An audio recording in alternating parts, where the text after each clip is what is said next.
तो आज हम आरसीसी का कोर्स लॉन्च कर रहे हैं और इस आरसीसी के कोर्स में हम पीवाईक्यूज करेंगे, कोडल प्रोविजंस करेंगे। जिन लोगों ने भी थ्योरी पढ़ रखी है उनके लिए तो बहुत ही आसान है, लेकिन जिन लोगों ने थ्योरी नहीं भी पढ़ रखी है उनको कोड के साथ साथ और पीवाईक्यूज के साथ साथ हम थ्योरी समझाते जाएंगे। ठीक है, थ्योरेटिकल बेसिकली नोट्स नहीं मिलेंगे, लेकिन हम उसके पीछे की थ्योरी को पूरा एक्सप्लेन करते हुए चलेंगे। तो कोडल प्रोविजंस, पीवाईक्यूज प्लस थ्योरी, ये हमारा कोर्स होगा फास्ट ट्रैक कोर्स, जिसमें हमारा एम होगा जल्दी से जल्दी आपको आरसीसी की पूरी प्रिपरेशन करा देना, सो दैट आप एग्जाम रेडी हो जाओ। तो पूरा का पूरा फोकस रहेगा एग्जाम के ऊपर। और मैं आपसे ये कहूंगा कि आप ना कोड की फिजिकल कॉपी साथ में रखो। Take physical copy of code along with you, so that मैं जो भी प्रोविजंस वगैरह मार्क कराता जाऊं वो आप अपने कोड में मार्क करते जाना। ठीक है, जैसे जो भी कोई टेबल आएंगी, जो पॉइंट्स आएंगे, वो सब आप अपने कोड के अंदर अंडरलाइन करते जाना ताकि बाद में आपको दिक्कत ना आए। अभी हम शुरू करते हैं ये वाली टेबल से। ठीक है, जो मेन आईएएस कोड है ना उसमें पेज 25 पे है क्लॉज 11.3.1, लेकिन अब ये टेबल पुरानी हो चुकी है। अमेंडमेंट 5 के अंदर इस टेबल को अपडेट किया गया है, तो ये नई वाली टेबल आपको याद रखनी है। यहाँ पर इस टेबल में दिया क्या है, इस टेबल में दिया है कि जैसे आपने कोई स्ट्रक्चर बनाया, बिल्डिंग बनाई, तो उसके अलग अलग एलिमेंट्स के लिए फोम वर्क जब आपको रिमूव करना होगा ना, तो उसका टाइम पीरियड क्या है, तो फोमवर्क रिमूव कितने टाइम बाद हम, तो इस टेबल के अंदर दिया हुआ है। सो टाइप ऑफ फोमवर्क, फिर मिनिमम पीरियड बिफोर स्ट्राइकिंग फोमवर्क अगर आपने ऑर्डिनरी पोर्टलैंड सीमेंट यूज किया है, और दूसरा कॉलम है अगर आपने कोई और सीमेंट यूज किया है जो कि ऑर्डिनरी पोर्टलैंड सीमेंट के अलावा है, ओपीसी के अलावा है, या फिर ओपीसी के अंदर आपने मिनरल एडमिक्सचर यूज करे हैं। सो मिनरल एडमिक्सचर क्या होते हैं? मिनरल एडमिक्सचर होते हैं जो कि फैक्ट्रीज वगैरह के ना बाय प्रोडक्ट होते हैं, जैसे कि फ्लाई ऐश या ground granulated blast furnace slag या फिर राइस हस्क ऐश, ये सारी चीजें होती हैं, ये मिनरल एडमिक्सचर हैं। ठीक है, केमिकली मैन्युफैक्चर्ड एडमिक्सचर नहीं है। तो अगर आपने मिनरल एडमिक्सचर मिला रखे हैं या फिर कोई और सीमेंट यूज की है जो कि ओपीसी के अलावा है, तब आपको ये वाले टाइम शेड्यूल फॉलो करना है। और अगर आपने ओपीसी यूज करी है तो ये वाला टाइम शेड्यूल फॉलो करना है। ठीक है ना, तो इस टेबल को अच्छे से समझ लेते हैं क्योंकि इस टेबल के ऊपर बहुत सारे क्वेश्चंस पूछे जाते रहते हैं। ओके, तो ये टेबल आप मार्क भी कर लेना आगे चल के। तो सबसे पहला कॉलम देखते हैं, सबसे पहली रो, इसमें vertical formwork to columns, walls and beams, इसको रिमूव करने का टाइम पीरियड है 16 से 24 घंटे, यानी एक दिन के अंदर रिमूव कर सकते हैं। ठीक है, तो अब आप इमेजिन करो आपने कॉलम बनाया और कॉलम के साइड में जो फोमवर्क दिया हुआ है, ठीक है, ये आप एक दिन के बाद भी रिमूव कर सकते हो। एक दिन के अंदर ही सीमेंट कंक्रीट इतनी स्ट्रांग हो जाती है कि वो अपना लोड ले सकती है। ठीक है, फिर दूसरा है सॉफिट फोमवर्क टू स्लैब्स। अब ये सॉफिट फोमवर्क का मतलब क्या होता है जी? जो हमारी स्लैब्स है ना, स्लैब इस तरह से रहती हैं, तो स्लैब के नीचे जो फोमवर्क रहता है, ये जो सबसे नीचे वाला पार्ट होता है, इसको कहते हैं सॉफिट। तो इसके सॉफिट से जब हम फोमवर्क हटाते हैं तो ये वाला फोमवर्क कितने दिनों बाद हटाना है? तो अगर ओपीसी से बनाया आपने तो 3 दिन के अंदर हटाना है, लेकिन अगर मिनरल एडमिक्सचर वगैरह या फिर कोई और सीमेंट से बनाया है तो 7 दिन के बाद आप हटा हटा सकते हो। ठीक है, सॉफिट फोमवर्क टू बीम्स। अच्छा, यहाँ पर ये भी लिखा हुआ है props to be refixed immediately after removal of formwork, यानी कि जैसे ही आपने फोमवर्क हटाया उसके बाद आप सपोर्टिंग प्रॉप्स जरूर लगा दोगे ताकि इसको थोड़ा बहुत सपोर्ट मिलता रहे। पूरी तरह से फोमवर्क नहीं हटा देना है, प्रॉप्स अभी भी बने रहेंगे। ठीक है, तो फोमवर्क रिमूव कर सकते हैं लेकिन प्रॉप्स वापस से लगा देना है, रीफिक्स्ड इमीडिएटली। तो अगर आपको बीम से फोमवर्क हटाना है तो 7 दिन और 10 दिन ये वाला शेड्यूल फॉलो करना है।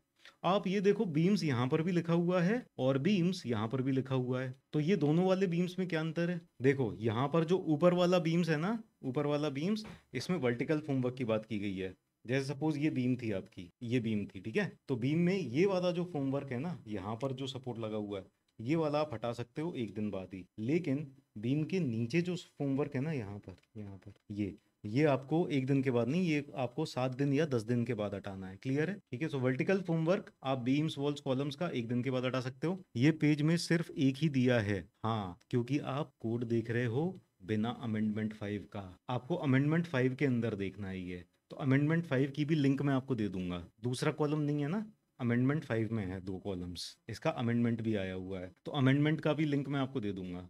चलिए, तो ये बीम्स वाला पार्ट हो गया। अब आगे चलते हैं प्रॉप्स। प्रॉप्स क्या थे मैंने आपको बताया ना, आपने फोमवर्क तो हटा दिया लेकिन फिर उसके बाद जो प्रॉप्स, सपोर्ट्स जो हैं वो फिर से लगा दिए थे। तो प्रॉप्स कब हटा सकते हो आप? अगर स्लैब आपका 4.5 मीटर या उससे कम है तो 7 दिन और 10 दिन, और अगर आपका स्लैब 4.5 मीटर से ज्यादा है तो 14 दिन 14 दिन। Props to beams and arches, तो स्लैब अलग चीज हो गई, स्लैब का लोड बीम के ऊपर भी आता है, तो बीम का जो फॉर्मवर्क है वो थोड़े दिनों बाद हटाना है। तो अगर आपकी बीम 6 मीटर के अंदर अंदर रहती है तो आप प्रॉप्स हटा सकते हो 14 दिन के बाद, 14 दिन के बाद। और अगर आपकी बीम 6 मीटर से ऊपर है तो 21 दिन के बाद, 21 दिन के बाद। तो ये टेबल आपको याद करनी पड़ेगी। इसके ऊपर जो क्वेश्चंस हैं वो हम आज डिस्कस करेंगे। तो एक तो ये टेबल हो गई जो आपको याद करनी है, ये मैंने एक्सप्लेन कर दी है। इसमें अगर कोई दिक्कत हो आपको तो अभी आप पूछ लो, if there is any doubt you can ask. आगे चलते हैं, इन्वायरमेंटल एक्सपोजर कंडीशंस। देखो आईएस कोड में ये टेबल 3 भी आप टिक कर लो, मार्क कर लो, ये टेबल 3, इसके ऊपर भी बहुत सारे क्वेश्चंस आते हैं। आईएस कोड ने इन्वायरमेंटल कंडीशंस के हिसाब से 5 तरह की एक्सपोजर कंडीशंस में क्लासिफाई किया गया है। अगर हमारा कंक्रीट सरफेस पूरी तरह से वेदर से प्रोटेक्टेड है तो माइल्ड कंडीशन को पहले देखते हैं। माइल्ड कंडीशन में क्या क्या दिया हुआ है, concrete surfaces protected against weather, weather से प्रोटेक्टेड हैं और एग्रेसिव कंडीशन से प्रोटेक्टेड है और कोस्टल एरिया में भी सिचुएटेड नहीं है।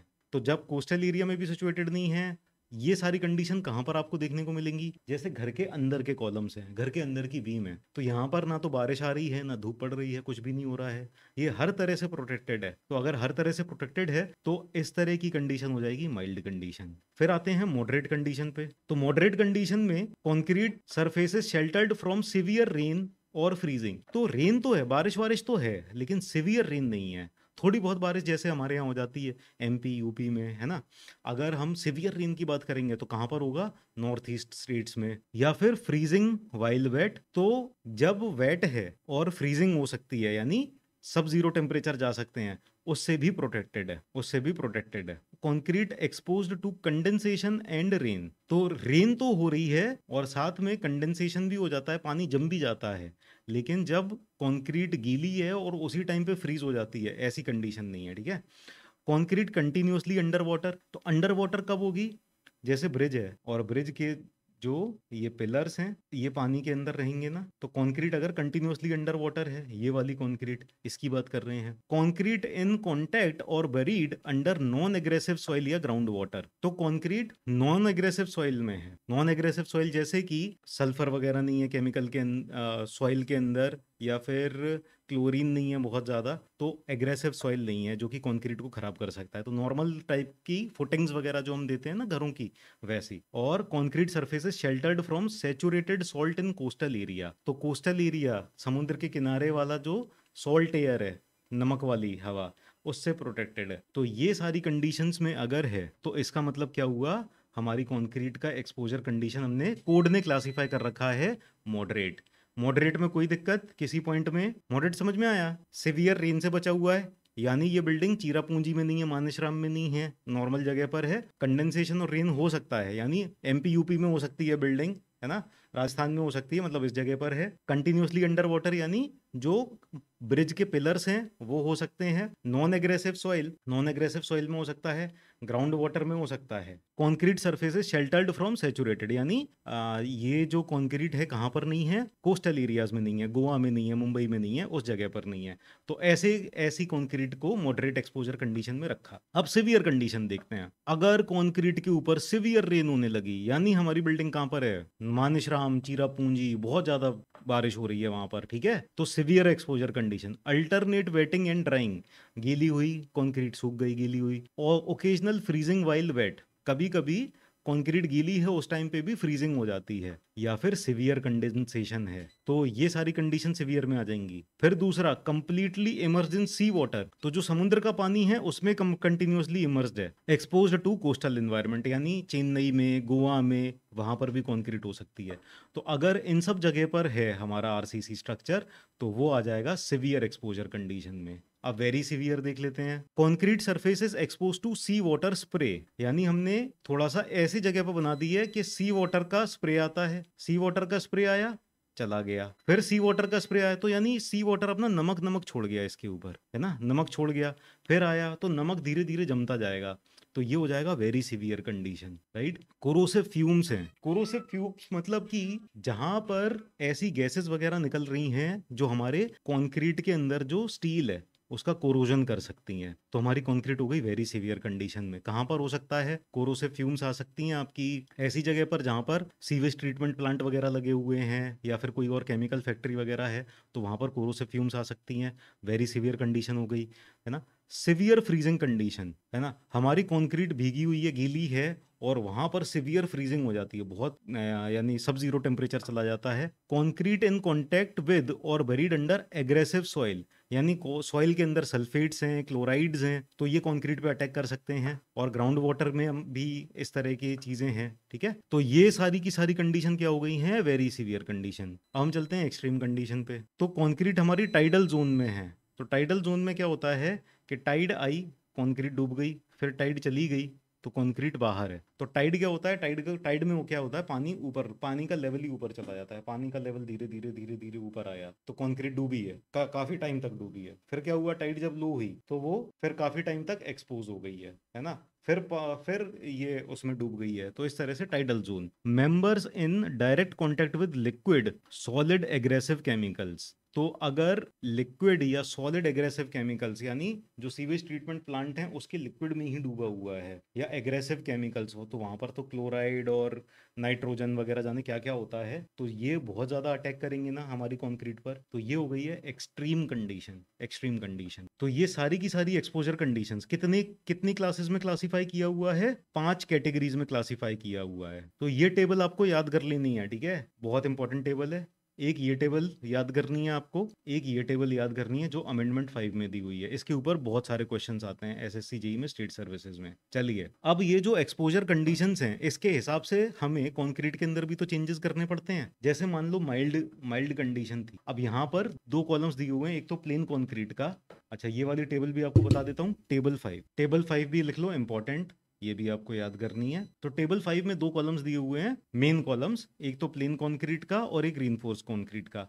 तो प्लेन कंक्रीट से चीजें नहीं पूछी जाती हैं ज्यादा, प्लेन कंक्रीट से नहीं पूछी जाती, आप इसको छोड़ सकते हो, लेकिन रीइंफोर्स्ड कंक्रीट वाला कॉलम आपको याद करना है। तो यहाँ पर जो 5 कंडीशंस अभी हमने डिफाइन की थी कि mild condition, moderate condition, severe condition, very severe और एक्सट्रीम कंडीशन। तो माइल्ड कंडीशन के लिए कम से कम सीमेंट कंटेंट कितना रखना है हमें, तो minimum cement content plain mild concrete के लिए आपको 300 रखना है, मॉडरेट के लिए भी 300 रखना है, सिवियर के लिए 320, वेरी सिवियर के लिए 340 और एक्सट्रीम के लिए 360 केजी पर मीटर क्यूब। अगर 1 मीटर क्यूब कंक्रीट बनाओगे तो इतना कम से कम सीमेंट कंटेंट आपको देना है। क्लियर। तो जैसे जैसे आप ज्यादा खतरनाक कंडीशंस की तरफ बढ़ते जा रहे हो, तो आप देख रहे हो कि सीमेंट का कंटेंट ज्यादा से ज्यादा सीमेंट आपको लगानी पड़ रही है। फिर वाटर सीमेंट रेशियो, तो जब माइल्ड कंडीशन है तब आप वाटर सीमेंट रेशियो ज्यादा रख सकते हो, इकोनॉमिकल पड़ेगा। सिवियर होती जाएगी, ज्यादा खतरनाक कंडीशन पे पहुंचते जाओगे तो वैसे वाटर कंटेंट कम, सीमेंट कंटेंट ज्यादा, तो वाटर सीमेंट रेशियो चेंज होता जाएगा। तो माइल्ड के लिए 0.55, मॉडरेट के लिए 0.5, सिवियर के लिए 0.45, वेरी सिवियर के लिए भी 0.45 और एक्सट्रीम के लिए 0.4। फिर minimum grade of concrete, mild के लिए कम से कम आपको M20 grade of concrete use करना है, मॉडरेट के लिए M25, सिवियर के लिए M30। तो इसमें तो 5-5 का एडिशन होता जा रहा है, ये तो सबसे आसान है याद करना, है ना, M35, M40 इस तरह से। Is it okay? तो ये वाली टेबल आपको रीइंफोर्स्ड कंक्रीट के लिए आपको याद कर लेनी है। ओके, चलो। अब इसके अंदर, इस टेबल के अंदर एक चीज नहीं दी है जो कि क्वेश्चन में आती है, वो टेबल 16 में दी हुई है। टेबल 16 में nominal cover, minimum nominal cover कितना प्रोवाइड करना है, तो मिनिमम नॉमिनल कवर माइल्ड के लिए 20 प्रोवाइड करना है, मॉडरेट के लिए 30, सिवियर के लिए 45 और वेरी सिवियर के लिए 50 और एक्सट्रीम के लिए 75। तो आप चाहो एक्सपोजर कंडीशन के हिसाब से नॉमिनल कवर आप यहीं इसी टेबल में भी लिख सकते हो, जिससे आपको याद करने में आसानी हो जाएगी। 20, 30, 45, 50 और 75। तो ये नॉमिनल कवर आप इसी टेबल में लिख सकते हो, अपने कोड में भी आप चाहो तो इस तरह से मेंशन करके लिख लेना। ये टेबल 16 में डाटा है, तो इसके ऊपर भी क्वेश्चंस पूछे जाते हैं। अब जरा क्वेश्चंस पे आते हैं। तो क्वेश्चन 1, चलो बताओ, what will be the answer. The stripping time for reinforced concrete slab spanning less than 4.5 metre, 4.5 metre से कम है, using fly ash as an admixture. तो फ्लाई ऐश मिनरल एडमिक्सचर है, मिनरल एडमिक्सचर हमने मिलाया, तो तब क्या होगा, करेक्ट आंसर है बी। कौन सा वाला कॉलम देखना पड़ेगा, मिनरल एडमिक्सचर वाला कॉलम। देखो यहाँ पर ये रहा मिनरल एडमिक्सचर, ये वाला कॉलम, सेकंड वाला कॉलम देखना है। और स्लैब लेस देन 4.5 मीटर, तो ये रहा स्लैब लेस देन 4.5 मीटर, और यहाँ पर आप देखोगे 10 डेज लिखा हुआ है। तो ओपीसी वाला कॉलम नहीं देखना है, ये 10 डेज वाला कॉलम देखना है। डाउट आया है, वाटर सीमेंट कम होता स्ट्रेंथ बढ़ती, बट इतने कम पानी सीमेंट का हाइड्रेशन तो पूरा नहीं हो पाता, स्ट्रेंथ कैसे बढ़ जाती है? सीमेंट के हाइड्रेशन के लिए 0.38 वाटर सीमेंट रेशियो काफी है। ये आप बिल्डिंग मटेरियल में पढ़ोगे, बिल्डिंग मटेरियल एंड कंस्ट्रक्शन में आप पढ़ोगे कि 0.38 वाटर सीमेंट रेशियो होगा तो हाइड्रेशन कंप्लीट हो जाता है, ठीक है। तो यहाँ पर 0.38 से कम में नहीं जा रहे हैं हम 0.4 तक ही जा रहे हैं ना, मिनिमम 0.4 तक जा रहे हैं, तो hydration will be completed, don't worry about that. तो as per IS code vertical surface का सबसे आसान है याद करना, 1 डेज है, 16 से 24 घंटे, 16 to 24 hours, this is the easiest one two remember. और दोनों में ही यही है, चाहे ओपीसी वाली हो या चाहे ना हो। थर्ड वाला क्वेश्चन जरा ध्यान से करो। तो देखो, सबसे पहली बात, ये जो क्यूब स्ट्रेंथ है और सिलेंडर स्ट्रेंथ है, ये कौन सी स्ट्रेंथ है? क्यूब स्ट्रेंथ और cylinder strength, these are both compressive strength. Compressive testing में आती है ना, तो ये कंप्रेसिव स्ट्रेंथ है। और जब हमें टेंसाइल टेस्टिंग करनी होती है, कंक्रीट की टेंसाइल स्ट्रेंथ पता करनी होती है, तब हम स्प्लिट टेंसाइल टेस्ट और मॉडुलस ऑफ रप्चर करते हैं। So these are tensile strength. और आपको इतना पता है कि tensile strength is much much less than compressive strength, है ना, लगभग 1/10 टाइम्स होती है कंप्रेसिव स्ट्रेंथ के। तो ये दोनों तो दोनों ही ज्यादा ही रहने वाली हैं इन दोनों से। तो यहाँ पर 1221 और 1221 यही रहेगा, है ना। यहाँ पर 3443 3443। तो अब हमें ये देखना है कि क्यूब स्ट्रेंथ और सिलेंडर स्ट्रेंथ में कौन सा ज्यादा होता है। आप इन दोनों का सीक्वेंस बताओ, 1 और 2 का सीक्वेंस, क्यूब स्ट्रेंथ और सिलेंडर स्ट्रेंथ। क्यूब स्ट्रेंथ और सिलेंडर स्ट्रेंथ में क्यूब स्ट्रेंथ ज्यादा होती है सिलेंडर स्ट्रेंथ से, cube strength is more than cylinder strength. एक चीज तो ये पता चल गई। दूसरा, स्प्लिट टेंसाइल स्ट्रेंथ और मॉडल्स ऑफ रप्चर में कौन सा ज्यादा होता है? इसमें मॉडल्स ऑफ रप्चर ज्यादा होता है, तो 4 ज्यादा होता है 3 से। तो ये जो सीक्वेंस डिक्रीजिंग ऑर्डर में अगर देखें तो 1 2 4 3 हो जाएगा, 1 2 4 3, ये डिक्रीजिंग ऑर्डर में हो जाएगा। और हमसे पूछा है इंक्रीजिंग ऑर्डर में, इंक्रीजिंग ऑर्डर में इसका उल्टा हो जाएगा, 3 4 2 1। So correct answer will be C. FC के 1.25 टाइम्स होता है सिलेंडर स्ट्रेंथ का, है ना, स्पेसिफाइड सिलेंडर स्ट्रेंथ का 1.25 टाइम्स ज्यादा होता है, या फिर एफसी डैश जो होता है वो 0.8 टाइम्स एफसी के होता है। क्लियर है? ये थ्योरी क्लास में मैंने पढ़ाया था। चलो आगे चलते हैं, क्वेश्चन 3 हो गया, क्वेश्चन 4 पे चलते हैं। इसका करेक्ट आंसर है M30। जब हम सी कोस्ट के पास जाते हैं तो कौन सी कंडीशन है? Severe exposure condition, concrete exposed to coastal environment, ठीक है, this is severe exposure condition. और सिवियर के लिए हमारा आरसीसी में M30, correct answer is M30। M20 and M30 are minimum grade of concrete for PCC and RCC for coastal environment. जब coastal की बात होगी तो पीसीसी के लिए M20 is the minimum grade और आरसीसी के लिए M30 is the minimum grade. तो in the designation of concrete mix the letter M and the number stands for. जैसे M20 कॉन्क्रीट है तो M क्या रिप्रेजेंट करता है? मिक्स रिप्रेजेंट करता है, तो सब में मिक्स तो है ही। फिर दूसरा, कैरेक्टरिस्टिक कंप्रेसिव स्ट्रेंथ, तो 100 mm क्यूब का कैरेक्टरिस्टिक कंप्रेसिव स्ट्रेंथ होता है या 75 mm का या 150 mm का या 125 mm का? करेक्ट आंसर इज 150 mm का। तो इसके लिए सी आंसर सही है। और यहाँ पर आप आईएस कोड में भी देख सकते हो, एक नोट दिया हुआ है टेबल 2 के नीचे पेज 16 पर। इस नोट में सीधा साफ साफ लिखा हुआ है, designation of concrete mix, M refers to the mix and the number to the specified compressive strength of 150 mm size cube at 28 days expressed in Newton per mm square. Next, question 6. तो correct answer is B, modulus of rupture. Modulus of rupture किस लिए होता है?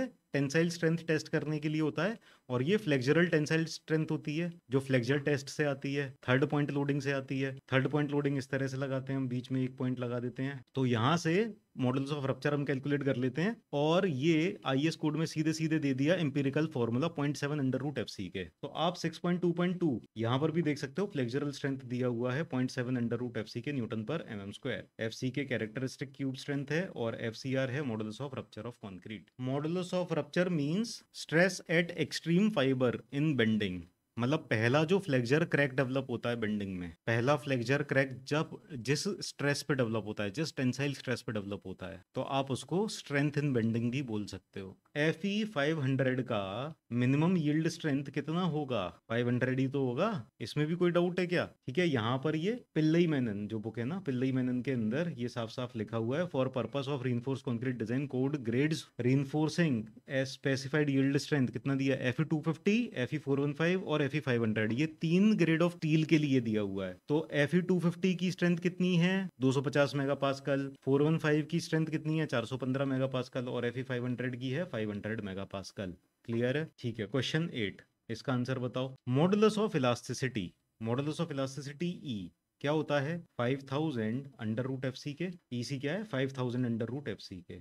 Okay, सो FC के कितना दिया हुआ है, अगर 25 मेगापास्कल की कंक्रीट है तो एफसी के 25 हो गया, तो ये हो गया 5000 अंडर रूट 25, 25 का रूट होता है 5, सो 5000 इंटू 5, ये आ जाएगा 25,000 मेगापास्कल, और अगर इसको गीगा पास्कल में कन्वर्ट करना है तो ये हो जाएगा 25 giga pascal. So correct answer will be option A. ठीक, yes, 5000 under root F C K. Clear. Next question, question 9, इसका आंसर है डी, वेरी सिवियर। देखो क्या लिखा है, severe freezing थॉइंग, severe freezing थॉइंग, severe freezing थॉइंग, कहाँ है कहाँ है कहाँ है कहाँ है, severe freezing, severe freezing conditions while, ठीक है, तो कौन सी एक्सपोजर कंडीशन है, वेरी सिवियर, और यहाँ पर क्या है, सिवियर कंडेंसेशन, ये है occasional freezing, occasional freezing, occasional freezing है सिवियर, और सिवियर फ्रीजिंग है वेरी सिवियर। ओके, चलो next 10, the cover of longitudinal reinforcing bar in a beam subjected to sea spray, subjected to sea spray should not be less then,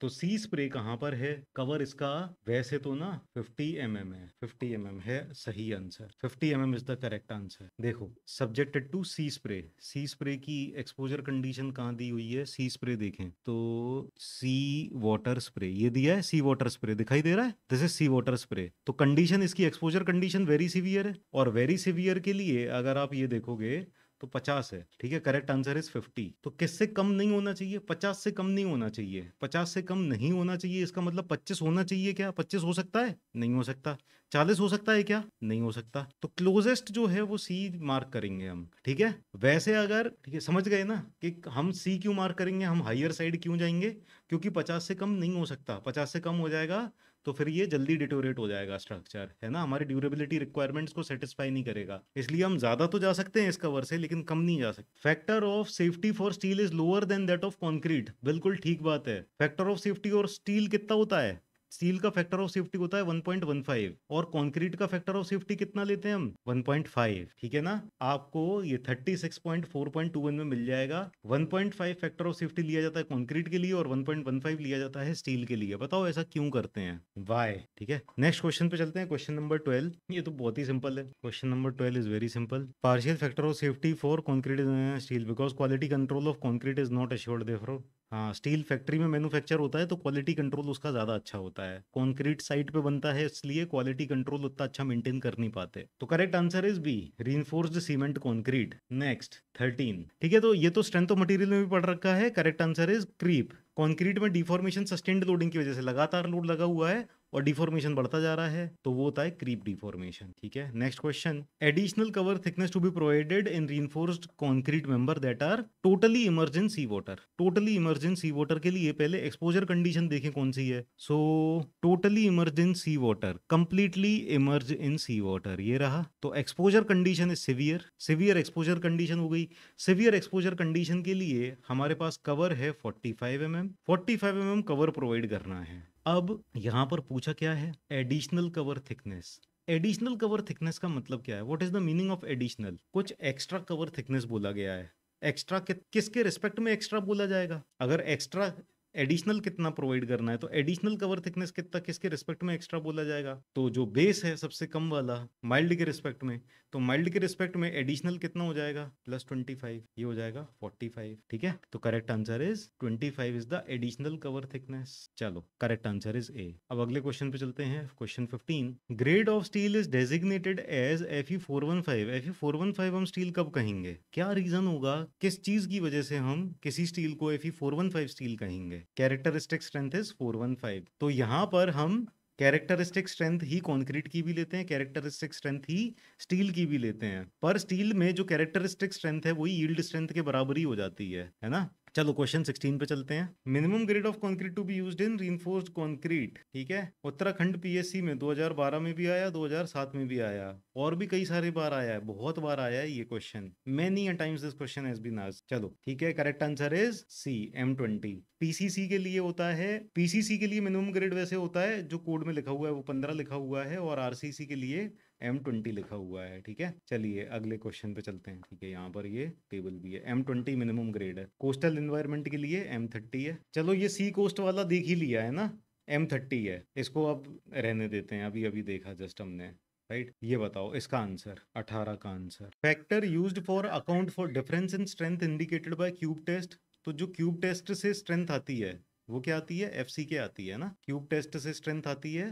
characteristic strength निकालते हैं, उसे हम FCK से indicate करते हैं। और strength of concrete in structures ये कितनी लेते हैं, तो कौन सा फैक्टर है जो अकाउंट करता है, 0.67, 0.87, 1.15, 1.87। करेक्ट आंसर इज ए, 0.67। तो जो एक्चुअल स्ट्रक्चर होता है ना उसके लिए स्ट्रेंथ हम लेते हैं 0.67 FCK, राइट। फिर इसके बाद इसके ऊपर एडिशनल हम फैक्टर ऑफ सेफ्टी लगाते हैं। तो ये जो 0.67 है ना, ये फैक्टर ऑफ सेफ्टी नहीं है, ये है कि जब आपने एक छोटा सा क्यूब टेस्ट किया था तब जो स्ट्रेंथ आएगी कॉन्क्रीट की वो हमेशा ज्यादा आएगी, और जब आप बड़ा स्ट्रक्चर बनाओगे तब स्ट्रेंथ कम हो जाएगी, सेम कंक्रीट यूज करोगे। तो उस चीज को अकाउंट करने के लिए 0.67 है। फिर जो क्वालिटी कंट्रोल होता है उसके लिए आप फैक्टर ऑफ सेफ्टी अलग से लगाते हो, और कंक्रीट का फैक्टर ऑफ सेफ्टी होता है 1.5। तो फिर निकल के आती है डिजाइन स्ट्रेंथ, और ये डिजाइन स्ट्रेंथ जो निकल के आती है इसके बाद ये 0.446 FCK निकल के आती है, जिसको अप्रोक्सीमेटली हम 0.45 FCK ले लेते हैं, ठीक है ना। Yes, so correct answer is ए। समझ में आ गया पूरा। यहाँ पर लिखा हुआ है for design purposes compressive strength of concrete in structure shall be assume to be 0.67 times the characteristic strength, ठीक है। ये सेक्शन 38.1 में दिया हुआ है कोड में। अब इसके ऊपर 0.67 टाइम्स कर दिया ना, इसके ऊपर partial safety factor gamma M 1.5 it will be applied in addition to this. अगले क्वेश्चन पे चलते हैं, question 19। 14 days, this is the correct answer. Flat slab of span of length 6.45 metre. तो 6.45 मीटर इसका मतलब है कि स्पैन 6 मीटर से ज्यादा है। सॉरी, स्लैब के लिए बात हो रही है ना, तो स्लैब का स्पैन 6.45 है, यानी 4.5 मीटर से ज्यादा स्पैन है। 4.5 मीटर से ज्यादा स्पैन है, तो इसके लिए 14 days. So correct answer is C. चलो क्वेश्चन नंबर 20 पे चलते हैं। तो देख सकते हो, आपको ये टेबल मैंने याद करने को बोला है तो ऐसे ही नहीं बोला है, इंपॉर्टेंट है। कितने सारे एग्जाम्स में लगातार बार बार कितने क्वेश्चंस आ रहे हैं इस टेबल से। Minimum time before strike props to slabs, तो स्लैब के प्रॉप्स लेस देन 4.5 मीटर, अभी अभी देखा यहीं पर ही है, 7 डेज ये रहा है ना। 4.5 मीटर से कम के लिए 7 डेज है। चलिए आगे चलते हैं, next question. Minimum time arches के लिए and pole, minimum time before striking props to the arches, arches जब 6 मीटर से कम हो तो कितना time. The correct answer is A, 14 days. बिल्कुल सही है, 63% बच्चों ने 14 डेज कहा। तो arches, arches less than 6 metre, spanning up to 6 metre, arches और बीम्स उनका ये यहाँ पर है, ठीक है। तो क्या है ट्रिक, क्या है, 1 3 7 7 14 14 21, बस यही है सारे के सारे, 1 3 7 14 21। तो बस यही याद रखने हैं कि किस में 1 आएगा, 3 आएगा, 7 आएगा, 14 आएगा या 21 आएगा। अब ये तो याद ही होगा, इसको देखना है क्या, क्लियर है। ये तो कॉलम है, कॉलम के लिए क्या होता है 16 से 24 घंटे। अगले क्वेश्चन पे चलते हैं, ठीक है। देखो, मैकेनिकल स्ट्रेस का मतलब क्या होता है, जो एक्सटर्नल फोर्सेस की वजह से स्ट्रेस आ रही है, ठीक है। तो क्रीप डिफॉर्मेशन थर्मल स्ट्रेस की वजह से आएगा नहीं। थर्मल स्ट्रेस क्या होती हैं, आई जब गर्मी बढ़ गई तब आ गई थर्मल स्ट्रेस, गर्मी चली गई, है ना। मॉइस्चर रिलेटेड स्ट्रेस, कितनी फोर्स लगाएंगी मॉइस्चर रिलेटेड स्ट्रेस, और बहुत ही मतलब ये भी वेरिएशन है, कंटिन्यूस लोडिंग की वजह से होता है। तो main thing is continuous loading होनी चाहिए। मैकेनिकल यानी एक्सटर्नल लोड वगैरह आ रहे हैं तो उनकी वजह से जो स्ट्रेसेस आएंगी वही क्रीप डिफॉर्मेशन कर पाएंगी, ठीक है। तो करेक्ट आंसर हो जाएगा सी। नेक्स्ट क्वेश्चन पे चलते हैं, 24 श्रिंकेज। अच्छा चलो, इसका मैं बता दूं कि इसका सारे के सारे सही आंसर हैं, ठीक है। अब ये ऐसा क्वेश्चन है कि इसको चैलेंज किया जाना चाहिए। Shrinkage can be reduced by, कैसे रिड्यूस कर सकते हैं हम, प्रॉपर क्योरिंग करेंगे तब भी श्रिंकेज रिड्यूस होगी। जब हम सीमेंट कंक्रीट का पेस्ट प्रोड्यूस करते हैं, जो कंक्रीट बनाते हैं, वहां पर कम पानी और ज्यादा एग्रीगेट डालेंगे तब भी श्रिंकेज रिड्यूस होगी। या फिर काफी ज्यादा number of mild steel bar, है ना, HYSD बार की जगह जैसे 5, जैसे अगर आप 3 HYSD बार प्रोवाइड कर रहे थे, है ना, उसकी जगह आप 5 माइल्ड स्टील या छोटे छोटे बार्स प्रोवाइड करोगे तब भी आप श्रिंकेज प्रिवेंट कर सकते हो, ठीक है। तो एक तरह से इसके सारे के सारे आंसर सही हैं, ठीक है। तो ये ना चैलेंज किया जाना चाहिए, है ना, मतलब ये 3 तो आप डेफिनेटली कह ही सकते हो। तो श्रिंकेज किसकी वजह से होता है, मॉइस्चर लॉस की वजह से होता है। तो अगर आप प्रॉपर क्यूरिंग करते हो तो आप क्या होता है, इनिशियल स्टेजेस में ही जो मॉइस्चर लॉस हो जाता है उसको प्रिवेंट कर देते हो, तो इससे श्रिंकेज कम जाता है। अब श्रिंकेज होता किस में है, ये रहा एग्रीगेट वाला पार्ट, ये एग्रीगेट्स हैं, ठीक है। और यहाँ पर इन एग्रीगेट्स के बीच में जो सीमेंट कंक्रीट वाला पेस्ट है, तो श्रिंकेज होता किसकी वजह से है, एग्रीगेट में होता है श्रिंकेज या फिर सीमेंट वाले पेस्ट में होता है, बताओ। एग्रीगेट श्रिंक करते हैं क्या, एग्रीगेट से मॉइस्चर लॉस होता है क्या, श्रिंकेज किसकी वजह से होगा, श्रिंकेज इनकी वजह से होगा ना यहाँ पर।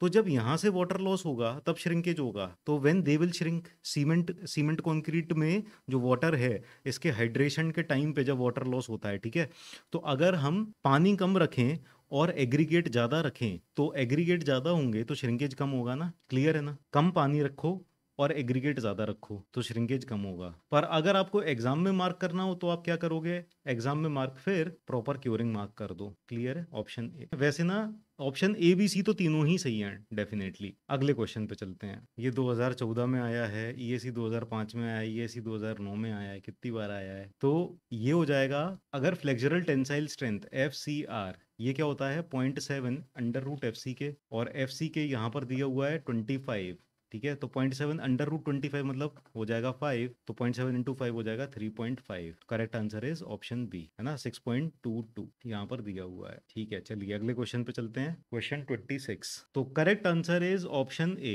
ज्यादातर एप्लीकेशंस के लिए 0.4 से 0.5 के बीच में ही वाटर सीमेंट रेशियो रखते हैं।